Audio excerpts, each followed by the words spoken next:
Welcome, welcome, welcome. Come on in, y'all. Come on into this Ready to Love a recap review of episode 11. I know I am late. I'm like a person coming in late to the party with excuses talking about what happened was, as you can see, my voice is darn near gone. Yesterday, I was screaming at the football game. I went to a football game to the Rams here in LA. The day before that, I had a party to go to on Saturday. So my voice is going, but I definitely wanted to get up in here and do this video to Ready to Love and talk to all of y'all. I hope y'all ain't all talked out by the time I come to the party. I hope folks ain't leaving the party when I'm just now getting to the party. But just like last episode when we had the women doing the vetting of the men, this time we had the truth telling of women. And I enjoyed this episode too. So just like we did on the last video I did, we're going to look at these truth-telling women that showed up, and a man who showed up for these men. And we're going to say, how good of a job did they do for these men? So first up is Randall's truth-telling friend, Brittany, who turns out is an ex-girlfriend.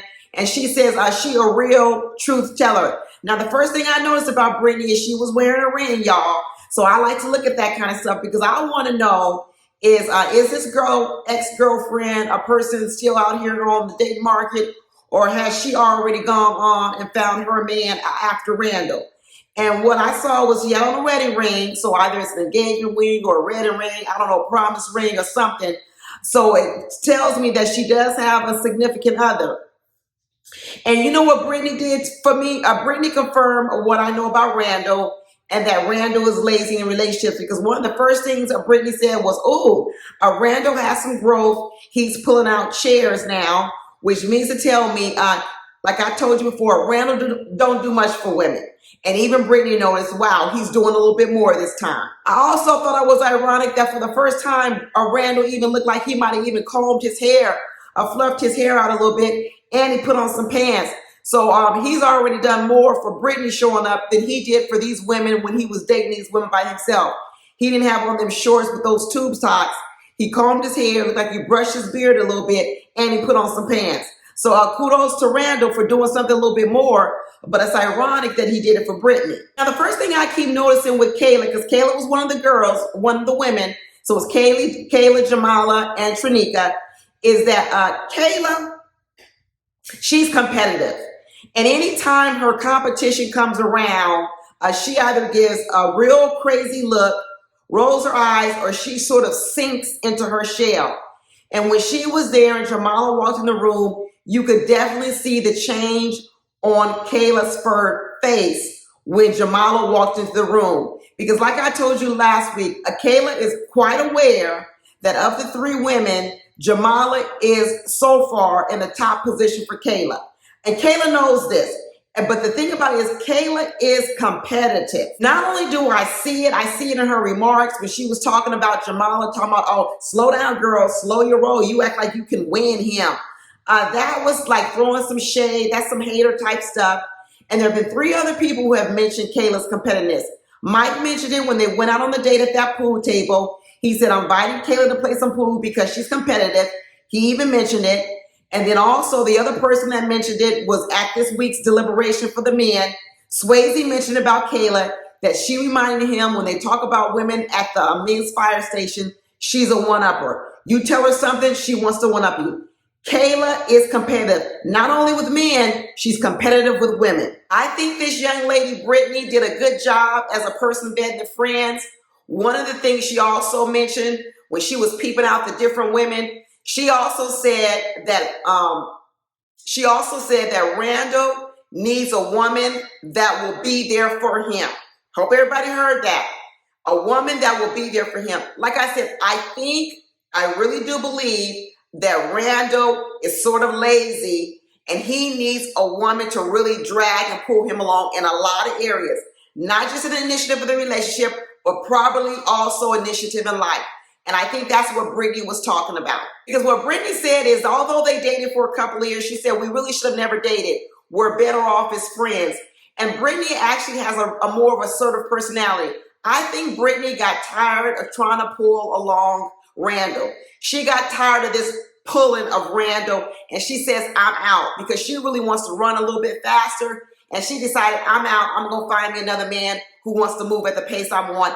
And I do believe that's probably one of the things where they didn't really jive well with. And it's one of the things I picked up on Randall. He doesn't move fast or swiftly or deliberately. And what Brittany said about Randall when she was trying to judge between the Kayla and the Jamal and the Trinika, first of all, she just basically wrote off Trinika, and now I understand why. I'm going to get to Trinika later on. But she also said that one of the reasons why she chose Kayla over Jamala was because she felt that Jamala's answers were too much about Randall. And she said she thought that Randall needed a woman who had more things going on for herself. And I think what I got from that goes in line with what I think about Randall, and that Randall's not all that attentive. And so what she was saying is, if a woman is putting all her energy and everything into Randall, she's going to be disappointed because he's not that attentive to women. That's what she talked about when he's pulling out chairs. He's not that attentive. I already know that about Randall. He's not attentive to women. So if a woman's whole life is about Randall, she's going to be disappointed. She's saying that woman needs to have some things about her and about Randall and have a good blend, because if she wraps her whole life around Randall, she might be disappointed. But overall, I think Brandy did a good job. I think she asked good questions of the ladies. I think she gave good advice to Randall. Randall said in the Liberation Room he was surprised that she chose Kayla as his best fit, because like I said, Randall wants to choose Jamala. At this point, I think Randall wants to choose Jamala. So he was surprised that his friend Brittany chose Kayla for him. So Mike's truth teller was Jolanda, which was a family friend, and she got to listen and talk with Kayla and with Brandy. And once again, Kayla was the first one to show up. And when Brandy arrived, you could see the facial expression on Kayla's face. Once again, she can't keep it together. She can't hide what's going on inside of her. Kayla don't have a poker face. She doesn't have a poker face at all. And all Jolanda did was confirm what we all been saying, is that when Brandy shows up, Mike is a different man. Mike absolutely feels as if Brandy is his number one. And like I said, I don't know how Kayla has become the woman on the side for Mike, while he just sort of dibbles and dabbles with her, but he really is into Brandy. I don't know if this is all acting on everybody's part, but I sure hope Kayla sees this. I hope Kayla is listening to what Brandy said when Brandy said, Mike has told me that he just wants to snap me up as soon as possible so no one else gets me. I hope she hears that, and I hope Kayla isn't believing everything she sees and hears with Mike, because I think Mike is flirting with Kayla, but I think in terms of him being the most serious is with Brandy. He's talking as if he's still entertaining Kayla, but for the most part, Mike, he's 2 feet in with Brandy. I thought the conversation was interesting about the kids. I think both women, both Kayla and Brandy, were honest in what they consider some of the problems they might have with Mike, and that is both of these women don't have children and they want children, and he already has 3 children, and so they have to consider whether or not this is a man that is willing to give them the family that they want. And Brandy has admitted in the past she didn't want to date men with kids because she didn't want to deal with the baby mama drama. So has Kayla. Listen, this is, men get mad when they say it about women who have kids, and now women are saying it about men. It is a consideration when you don't have any kids and the gentleman or the woman you're interested in has kids. It's something that you have to think about. Can your lives blend together? Brandy is saying that for the first time, she's willing to take a chance on Mike, which is a man with kids. And Kayla's saying she is too. But I haven't changed my mind about Brandy and Mike. It's all going to come down to whether or not Mike is going to be willing to have some more kids with Brandy. Whether or not when the rubber hits the road, is he going to give her a firm yes, I will have 1, 2, whatever, how many kids with you. Because short of that, he needs to not waste Brandy's time. I sure hope he doesn't date her for a year or 2 years. And then after 2 years say, you know what, I really don't want any kids. And now she's 37, 38 years old, and she has to return to the dating market. Now go back and look for a man who really wants to have kids. Brandy, do your due diligence and make sure this man wants to have kids before you waste any time with him. The next up truth teller was Annabella with Samson, and another lady I think did an excellent job. And I noticed with her the same thing, had a ring on, y'all. So she either moved on for Samson and ended up getting married, or she's engaged, or she's something. But she still ain't out here on the dating market or waiting for the Samsons of the world. This Annabella gave me a whole new level of insight into Samson. And what she said about Samson was, you have to be patient with him. And now I'm understanding how Samson is still on the dating market at 48. Y'all, Samson is like a lot of women we see. You know how we say a woman's been hurt maybe when they were in their earlier dating years, and the woman built up a wall. And so now when she encounters new men, the men have to climb over her wall to get to her heart because she's guarding her heart. That is Samson. Now I know how long, and part of the reason why he's been out here on the dating market. Because Annabella, when I listen to how she talks about their relationship before and how it is now, she sounds like a woman that gave up, that said, you know what, this is too much for me. This is not what she wants, in terms of waiting for Samson maybe to come around, or Samson to give her what she wants, or for Samson to open up like she would want him to do, and she moved on. That's what that's what that felt like to me. And it also goes in line with what Samson said at the beginning of the show, which is at first why I didn't like him, because he says, I'm not gonna chase a woman that's not willing to chase me first. You see right there, that's the sign of a person who wants you to scale a wall to get to them. Because what they're saying is, I don't want to take a risk on you and chase you first, because then you might reject me. So in order for me to feel comfortable to chase you, I need you to make all the moves first. That's where Samson is coming through for me. When he said that initial phrase at the beginning, I didn't like that, because I like men to be more of the aggressors in relationships. I didn't like that. Now I'm understanding what it is about Samson. And that's also why he's starting to like Sharice more, because Sharice isn't afraid to put herself out there. Sharice isn't afraid to be the one to take the risk first, which is making Samson feel more comfortable, which is now making him like Sharice more, because Sharice is being bold and she's not afraid. Somewhere long ago, Samson was in love with a woman, and that relationship fell apart and has broke his heart, and it's taken him a long time to recover. I have met plenty of men like Samson. Like I tell you, I'm older than Samson. So I have met men at Samson's age that I thought were nice men. And I said, what happened? Why aren't these men married? And a lot of these men got hurt very early in the dating world. Sometimes in their 20s, they really loved a woman. They got hurt. They never recovered. And it has taken them years to bring down this wall. It is no different from a lot of women who get stuck behind their wall of protectiveness, and it blocks love from coming into their life. So fortunately for Samson, because he's a man, he can still go out here and meet a younger woman and have kids. But a lot of women, sometimes their walls aren't coming down till they're well into their 40s. And sometimes being able to have children has passed them by, because they've had this protective wall up for so many years, and they lost their childbearing years. Samson, I guess, is at this stage where maybe his walls have come down since the Annabella years, and now he's really ready to put himself out there and to find love. But I can tell you this about Samson. He does not like criticism, because when he was sitting at that table and they were asking questions of the ladies, and when Looney brought up that she ain't gonna chase no man, and then also you had Randy pick up criticizing him about the gift giving, you should have seen, well, I know you saw it, Samson's look on his face was like he was irritated with both of them.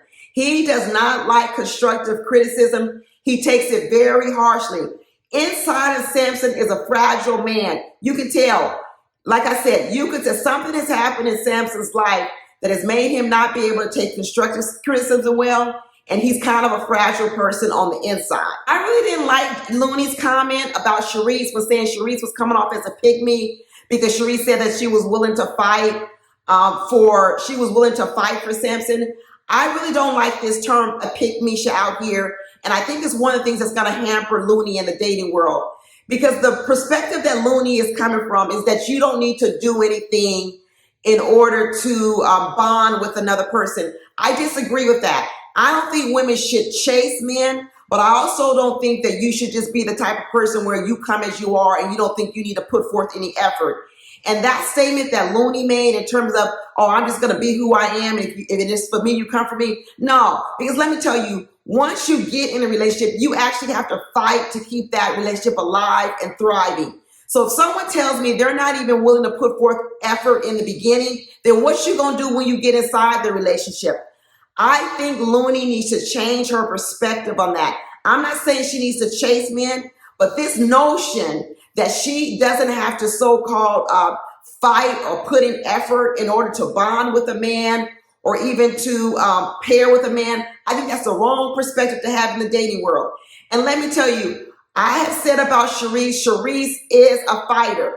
And Sharice understands the world of competition when it comes to the dating world. Women may not like it, but it is competition. And Sharice is understanding that if you want to be with a person, people have options out here. So when people have options, you're automatically in competition, people, because people got options. Men have options, and so do women. Men also compete with women if women are dating multiple men, and men are competing with other women if men have multiple choices. So this idea that you're not going to compete, or whether you're not in the game, because you are in a competition, doesn't mean you need to be nasty about it, which is what sometimes Sharice does. Absolutely not. But to say that you're not in a competition, you're in denial. And I remember when it came out that Swayze dated non-black women, Looney was one of the other people that said, well, you know what? He's out of it. He would be out of my picking zone. Basically saying, because she found out that Swayze dated non-black women, she said, oh, I'm not competing with that. That was another indication. She wants the field cleared. No non-black women, nothing. She doesn't want to have to compete with anyone. So she's waiting for a person to come along. Just like Annabelle said, she's waiting for the field to be cleared. Well, here's the problem. When men have multiple choices out here, the field ain't never going to be cleared for you. There's always going to be another woman who wants that man. So if you're waiting for the field to always be cleared, it's never going to happen. You have to rise to the top, women. You have to be amongst the field of women. You do have to rise to the top.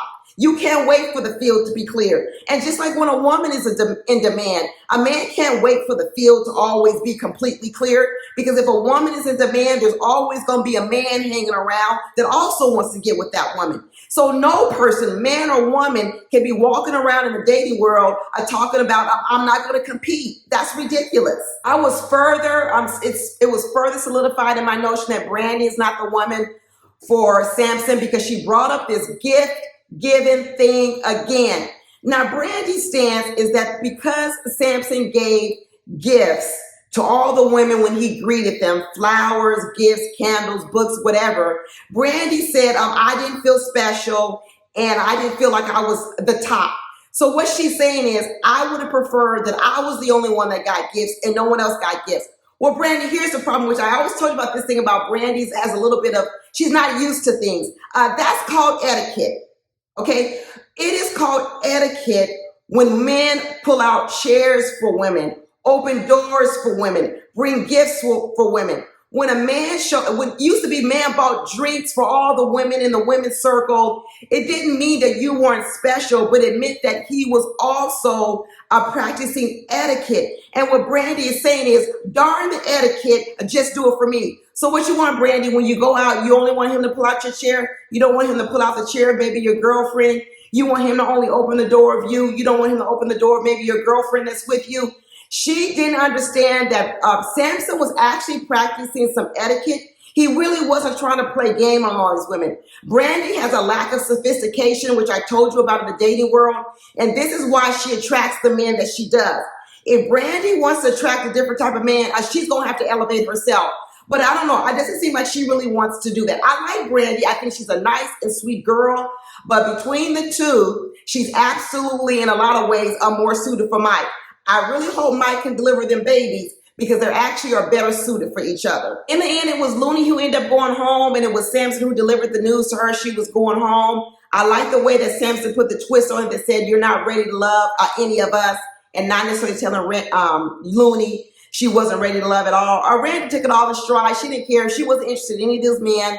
I think the only person she kind of was interested in, surprisingly, was Justin Jawan, who's already gone. So she was ready to go. It was no big deal for her. The next truth-telling friend was Swayze's friend Ish. And you know what he told Swayze in the end? Take it slow. Take it day by day. Basically, he said, take that car for a ride, for a drive, spin it around, but don't buy it yet. That's what he said about Kadeem, and that's what I think about Kadeem and Swayze's relationship. I think that Kadeem may add a little fire and spark to Swayze, but I don't think they're on term they're fit. I do believe Kadeem would take her for a spin, take her around, But what Swayze is talking about with Kadeem is she's disrespectful. Her mouth is disrespectful. You don't know what's going to come out of it. He doesn't feel safe with her. He doesn't trust her, but he's sexually attracted to her. She's fun and she's outgoing and she likes to eat. He's going to spin her around, take her on some vacations, have a good time, but he will not marry Kadeem. I'm telling you right now, he'll never marry Kadeem. Kadeem is going to be the good time girl, and like his friend said, don't jump on it immediately. This is when you say, that deal is going to be on the table for a long time. You don't need to buy it so soon. Just drive that car around for a while. Like I said, Kadeem likes to fight. She likes to argue. And when they had that scene with her up against Sharice, two pit bulls coming right after it, it was explosive because both of them like to fight. I already told you that Sharice is no simpatica. I still believe it. I believe this whole thing she's doing with Samson is all a part of an act to, like her friend told her, hold it together and grow. I think Sharice is trying to change for Samson because she knows the minute that person comes out in front of Samson, he's not going to like it. Just like Swayze said, that Kadeem's personality and trying to be bossy over everybody doesn't come out with him. These two women try to hold it together when they're with these men, but it's really who they really are. Kadeem is just like her friend, Ching, that was on the show last week. And Sharice is a no simpatica woman. And they're trying to hold it together in this dating scene, but they come out. And they came out at that little dinner table, that foursome, and the two of them went at it like pit bulls. And like Sharice said, you cross me and the devil will come out. Well, we know it's there, Sharice. It's lurking just below the surface. You turn it on and you turn it off. Sharice knows how to get the job done when she needs to. But underneath, like I said, Sharice is a no simpatica woman. She's not a nice person. She told Kadeem, you are as ignorant as you look. These two girls, these two pit bulls were going at it. And the truth be told, I think Sharice got the better of Kadeem in this fight. I think Sharice was a little bit too much for Kadeem because she was an older, a faster, a model in terms of the fight ring than Kadeem. Kadeem was used to fighting the flower girl. No, it ain't the same fight with Sharice. Sharice came for Kadeem, and that was a full-out brawl there. Now, I'm going to leave the best for last, which is his friend, ex-girlfriend, that LJ brought. Let me put on notice, LJ needs to be the first to go on the next round. What a fool he is. Who knew that LJ was a fool to bring a girlfriend, ex-girlfriend that he had just slept with the month before, that is still in love with him, and bring that woman on a TV show to vet new women? Why would you embarrass her and humiliate her like that? And then to that woman, why would you agree to come on this show to vet other women for a man you are so-called still in love with? Ridiculous, people, ridiculous. As soon as LJ said he had just dated that woman a few months ago and just had sex the month before, kudos to Trinika for asking the right questions. I said, good Lord, get this man off my television screen. That is ridiculous. And then to sit up there in front of that woman and say, well, when they asked him, is it a possibility of a reconciliation? He says, well, I never say never. What? So if there's a possible reconciliation, why are you still on this dating show? Why would you bring this girl here? Why would you be sitting here vetting Trinika and Looney? LJ is a fool. I actually got to give the award to the best truth teller, actually to LJ's girl. You know why? Because she was a truth teller for several people, not just for LJ, but she became the truth teller for him. She exposed him, and for that, I'm going to give her the award of the episode. But you know who else, y'all, I was really disappointed in this episode? Trinika. I was all wrong about Trinika at the beginning of this season, y'all. I thought Trinika was probably one of the best women on the show. I'm going to have to revoke that. Trinika, I'm with the man now. She ain't ready. She knows she thinks she's ready, but that little explosion she did at the end when she was on the hot seat and Mike was about to tell her she might be one of the ones getting eliminated, and she came in with the attitude and acted the way she did, she's not ready. I had already started to see some signs with Trinika if you've been watching my videos, but this episode completely did it for me. She lost it. Now, here's the thing with Trinika. When Mike came in and told her she was one of the ones on the bottom, He did lie and say one of the reasons why you're on the bottom is because men thought that it was hard to build a connection with you. And Tranika was the one, trying to call him out on that, saying, that's a lie, that's BS. I have tried. I have to give Tranika this. She did try because she was chasing a lot of men. She put in some effort. So once again, here is Mike, or a man, because all men tend to do it. They don't tell women the truth. They say something else, the reason why the men aren't interested in the woman. And so the woman says, oh, that's not true. It happened a couple of seasons ago with the girl, not her name was a princess. What was her name? Precious. They never told Precious the truth. And here's Tranika, and they're telling Tranika, oh, you didn't try hard enough. And she's saying that's BS.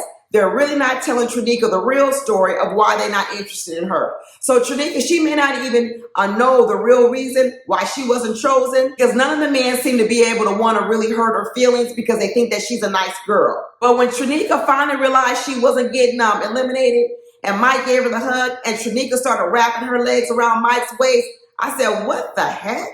Are you kidding me? This is the same thing last week when she was hanging all over LJ. You know what? I don't know what's going on with Tranika, but this idea of you wrapping your legs around a man's waist in a public setting with a short dress on, girl, what's wrong with you? You should not be doing that. I know Tranika says she used to date some entertainer or something. She's used to groupies being around, but she gives groupie vibes. Tranika gives me a groupie vibes. In the end, she was safe. Looney went home. I'm okay with that. Tranika probably going to be the one need to go home next. Between Tranika and LJ, they both need to go home, be honest with you. I was okay with Looney going home, and she was okay too. But that's it, y'all. But I'm going to still say I'm giving the best award to LJ's truth teller, because she told on herself, she told on LJ, and she told all of us. So in terms of spilling the tea and revealing as much truth as possible, she did a good job. But that's it, y'all. How did you think the truth tellers did? Which one did you like the best in terms of the truth tellers? Talk to you later. Bye.